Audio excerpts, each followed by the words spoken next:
কাসাব একটা বলবেন যে দল আওয়ামী লীগ কি আসলেই তখন এক্সিস্ট করতো?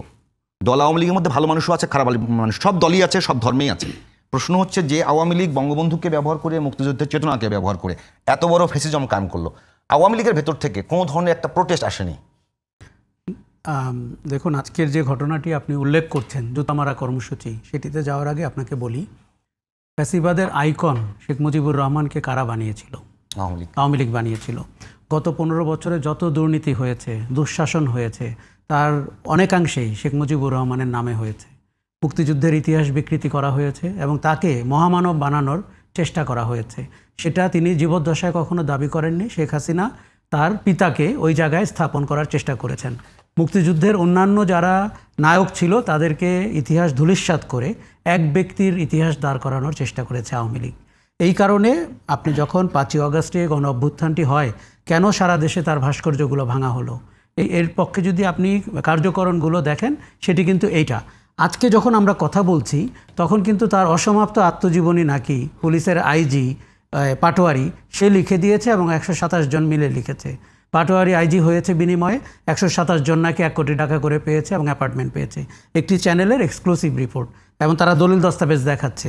কারণ পাটোয়ারি তখন আপনার স্পেশাল ব্রাঞ্চের হেড ছিলেন, 9 বছর ছিলেন। এখন এই জিনিসগুলো শোনেন, আপনার কাছে তিতা হলেও আপনাকে ইতিহাস এবং সত্য অনুসন্ধানের দিকে নজর দিতে হবে। কোনো সন্দেহ নাই আওয়ামী লীগ বাড়াবাড়ি করেছে, কোনো সন্দেহ নাই শেখ মুজিবুর রহমানকে বিতর্কিত করেছে, কোনো সন্দেহ নাই শেখ হাসিনার হাতে তার পিতা দ্বিতীয়বার মৃত্যুবরণ করেছেন। এই প্রেক্ষাপটে তাই বলে আজকে যারা জুতা নিক্ষেপ করছেন বা গতকালকে যারা 32 নম্বরে মানুষকে হেনস্থা করেছেন, অপদস্থ করেছেন, তাকে প্রশ্রয় দেওয়ারও কোনো সুযোগ নেই। দেখুন, ফ্যাসিবাদের একটা চরিত্র হচ্ছে ফ্যাসিবাদ প্রতিরোধ করতে গিয়েও আপনি ফ্যাসিবাদী হয়ে উঠতে পারেন, এবং আমরা সেই প্রবণতা দেখতে পাচ্ছি। আমরা গত 1 বছরে সবচেয়ে বড় ব্যর্থতা দেখতে পেয়েছি এই যে মব ভায়োলেন্স প্রতিরোধ করতে না পারা এবং গণহারে গণহত্যা মামলা দেওয়া। আমরা চেয়েছিলাম যে অপরাধ যিনি করেছেন, রাজনৈতিক, অর্থনৈতিক, সামাজিক, যাই হোক, তার ব্যাপারে সুনির্দিষ্ট মামলা হোক, দেশের লোক যেন জানতে পারে 15 বছরের দুঃশাসনটির সাথে কারা কিভাবে যুক্ত ছিল। কিন্তু সেটি না করে আপনি হত্যা মামলা দিয়ে দিয়েছেন, কিছুদিন জেলে রাখা হচ্ছে।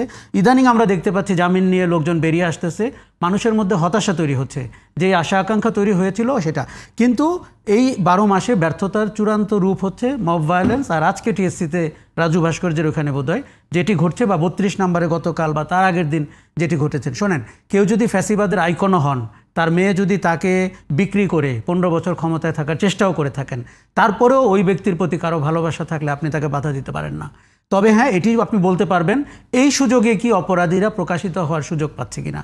কোন অপরাধীরা? যারা গণহত্যা করেছেন, সেই যে হোম মিনিস্টার কামাল অথবা ওবায়দুল কাদের অথবা নানক, এই যে চিহ্নিত সন্ত্রাসীরা যারা দেশ দখল করেছিলেন অনির্বাচিতভাবে, তারা কি 15ই আগস্টকে পুঁজি করে সামনে আসছেন কিনা? কাসাব ভাই, একটা বলবেন যে আপনি বলছেন যে গণহারে গণহত্যা মামলা, ঠিক আছে, এটা তো নিঃসন্দেহে খারাপ। আপনি যদি শুধুমাত্র সরাসরি পুলিশ ছাড়া হত্যাকাণ্ডে তো ওই রকম অংশগ্রহণ করতে কাউকে দেখা যায়নি, তাহলে যারা এই হত্যাকাণ্ড ঘটানোর জন্য পলিসি সাপোর্ট থেকে শুরু করে, ফিনান্সিয়াল সাপোর্ট থেকে শুরু করে সার্বিক সাপোর্টগুলো ইনশিওর করলো, তাদের কি বিচারের আওতায় আনার কোনো সুযোগ আছে? না, আমি কিন্তু আমি জুলাই আগস্টের রাস্তায় ছিলাম। হ্যাঁ, পুলিশ, বিডিআর এবং আপনার পুলিশের অন্যান্য বাহিনীর সাথে ছাত্রলীগকে আমরা দেখেছি, যুবলীগকে দেখেছি, এমপিদের দেখেছি, নারায়ণগঞ্জের শামীম ওসমানকে দেখেছি অস্ত্র হাতে, শুধুমাত্র যারা অস্ত্র হাতে মাঠে ছিল অথবা কিন্তু আপনার মনে রাখতে হবে যারা পলিসি সাপোর্ট দিয়ে সার্বিক সাপোর্ট। এখানে আমি বলি, আপনার যখন দেশে গণহত্যা হয় তখন সুপ্রিম কমান্ড কার ছিল? শেখ হাসিনা।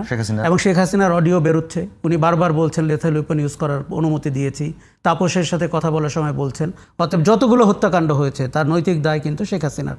তারপরে ছিলেন কে? Home minister Kamal. তারপরে ছিলেন কে? আইজি।